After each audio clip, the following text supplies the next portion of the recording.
Assalamualaikum warahmatullahi wabarakatuh. Perkenalkan, saya Ayu Gunaning Tias dengan NIM K45211012 dari Program Studi Pendidikan Ilmu Pengetahuan Alam, Fakultas Keguruan dan Ilmu Pendidikan, Universitas 11 Maret Surakarta.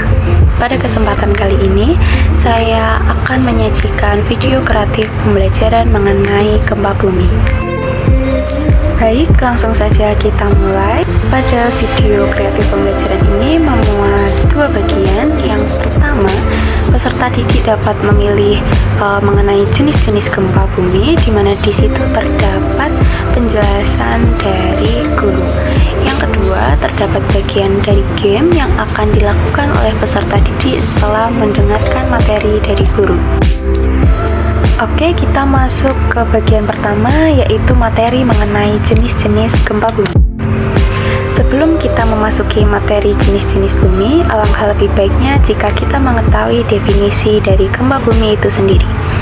Gempa bumi menurut BMKG adalah getaran atau guncangan bumi yang disebabkan oleh pelepasan energi dari dalam bumi secara tiba-tiba yang menghasilkan gelombang seismik.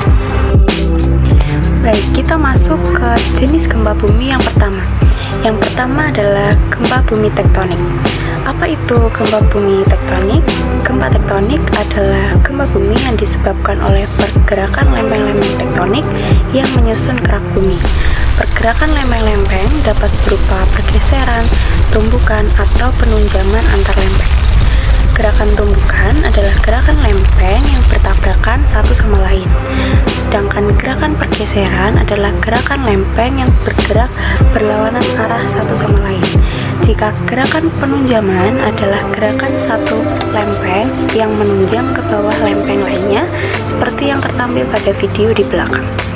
Ketika lempeng-lempeng bergerak, energi yang dihasilkan sangat besar, dan inilah yang menyebabkan terjadinya gempa bumi tektonik. Gempa tektonik paling sering terjadi di sepanjang batas lempeng tektonik, yaitu yang pertama, cincin api Pasifik di sepanjang pantai Samudra Pasifik. Yang kedua, di sekitar pegunungan Himalaya yang terbentuk akibat tumpukan lempeng India dengan lempeng Eurasia. Dan yang ketiga, patahan San Andreas, yaitu patahan besar yang terletak di California, Amerika Serikat, yang memisahkan lempeng Pasifik dengan lempeng Amerika Utara. Baik, kita masuk ke jenis gempa yang kedua, yaitu gempa vulkanik. Apa itu gempa vulkanik? Gempa vulkanik adalah getaran atau guncangan bumi yang disebabkan oleh aktivitas gunung berapi. Aktivitas ini dapat berupa letusan gunung berapi, pergerakan magma di dalam gunung berapi, atau runtuhnya kawah gunung berapi. Mekanisme terjadinya gempa bumi yang pertama adalah ketika gunung berapi meletus, magma yang keluar dari perut gunung berapi dapat menyebabkan getaran atau guncangan di bumi. Yang kedua, magma yang bergerak di dalam gunung berapi dapat mendorong batuan di sekitar gunung berapi sehingga terjadi gempa bumi. Dan yang terakhir, runtuhnya kawah gunung berapi sehingga menyebabkan getaran dan guncangan bumi. Gempa vulkanik biasanya terjadi di sekitar gunung berapi yang masih aktif. Gunung berapi yang aktif adalah gunung berapi yang menunjukkan aktivitas seperti mengeluarkan asap, gas, atau lava. Beberapa wilayah Indonesia yang rawan gempa vulkanik antara lain adalah daerah di sekitar Gunung Bromo di Jawa Timur, daerah di sekitar Gunung Merapi di Yogyakarta, dan daerah di sekitar Gunung Agung di Bali. Kita masuk ke jenis gempa yang ketiga. Apakah teman-teman di sini pernah merasakan getaran secara tiba-tiba di bawah kaki, namun tidak disertai dengan letusan gunung berapi maupun pergeseran lempeng tektonik? Nah, fenomena ini kemungkinan besar adalah gempa runtuhan. Jadi, gempa runtuhan adalah gempa bumi yang terjadi akibat runtuhnya gua, terowongan, tambang, atau runtuhnya tebing ke permukaan bumi yang lebih rendah. Runtuhan ini menghasilkan gelombang seismik yang merambat ke permukaan bumi sehingga kita dapat merasakan gempa bumi. Gempa runtuhan biasanya hanya berskala kecil, namun tetap terasa ya teman-teman. Nah, daerah yang rawan terjadi gempa runtuhan adalah yang pertama di daerah Kars yang memiliki banyak gua dan batuan kapur yang rapuh. Lalu yang kedua adalah daerah pertambangan sehingga dapat melemahkan struktur bawah tanah dan meningkatkan risiko runtuhan. Oke, kita masuk ke jenis gempa yang keempat, yaitu gempa tumbukan. Gempa tumbukan adalah getaran atau guncangan bumi yang disebabkan oleh hantaman benda luar angkasa seperti meteoroid, asteroid, atau komet ke permukaan bumi. Hantaman benda luar angkasa yang dahsyat menghasilkan energi yang sangat besar sehingga dilepaskan dalam bentuk gelombang seismik dan dapat dirasakan sebagai gempa bumi. Ketika benda luar angkasa memasuki atmosfer bumi, benda tersebut akan mengalami gesekan dengan udara sehingga menghasilkan panas yang sangat tinggi. Namun, benda-benda yang cukup besar dan kuat dapat menembus atmosfer dan menghantam permukaan bumi sehingga dapat menyebabkan gempa bumi. Gempa ini jarang terjadi, namun jika terjadi akan menimbulkan dampak yang merugikan bagi daerah sekitarnya. Baik, kita sampai ke jenis gempa yang terakhir, yaitu yang kelima, gempa buatan. Gempa buatan adalah getaran atau guncangan bumi yang disebabkan oleh aktivitas manusia. Aktivitas manusia yang dapat memicu terjadinya gempa bumi yang pertama adalah peledakan bahan peledak untuk keperluan penambangan, konstruksi atau militer. Lalu yang kedua, pengujian senjata nuklir atau senjata lainnya yang menghasilkan ledakan besar. Yang ketiga, fracking atau teknik mengambil gas alam dan minyak bumi dari batuan serpih dengan memompa air bertekanan tinggi ke dalam batuan. Serta yang terakhir, proyek geotermal untuk menghasilkan listrik dengan menyuntikkan air ke dalam batuan panas. Gempa buatan terjadi ketika aktivitas manusia menyebabkan perubahan tekanan atau pergerakan pada batuan di bawah permukaan bumi. Perubahan ini dapat memicu patahan atau retakan pada batuan yang kemudian menghasilkan gelombang seismik atau kita sebut sebagai gempa bumi.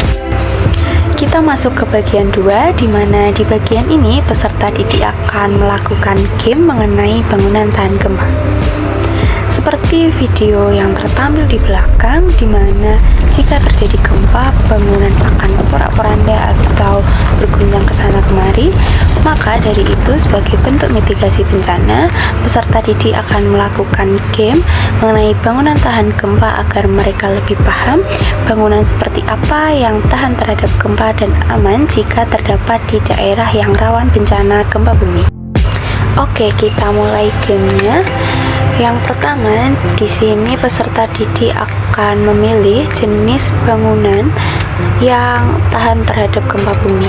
Tertampil yang pertama ada rumah yang terbuat dari triplek, yang kedua rumah yang terbuat dari batu bata, dan yang terakhir adalah rumah yang terbuat dari kayu seperti rumah joglo. Di sini peserta didik dapat memainkan dengan cara menarik salah satu rumah yang ingin mereka uji coba. Oke, di sini kita coba untuk menarik rumah yang dari triplek terlebih dahulu. Baik, lalu kita uji coba. Oke, kita uji coba dan hasilnya rumah triplek ini masih berguncang, atau dengan kata lain bangunan ini tidak tahan gempa. Lalu kita reset agar bisa memilih bangunan yang lain. Yang kedua, kita coba untuk memilih rumah dari batu bata. Lalu kita uji coba lagi. Di sini didapati bahwa rumah dari batu bata juga masih berguncang atau termasuk dalam bangunan yang tidak tahan gempa. Kita reset, dan percobaan terakhir yang belum kita pilih adalah rumah yang terbuat dari kayu, yaitu rumah joglo. Oke, kita tarik, kita letakkan di tengah, lalu kita uji coba.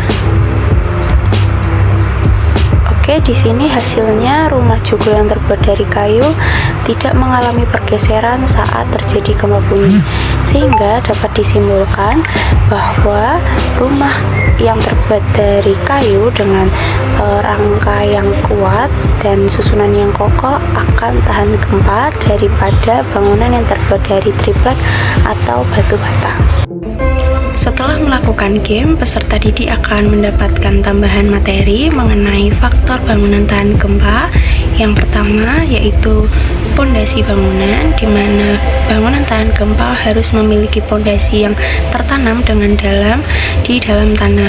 Seperti gambar di samping dapat dilihat bahwa pondasi sampai dasar tanah dan terbuat dari bahan yang kokoh seperti beton.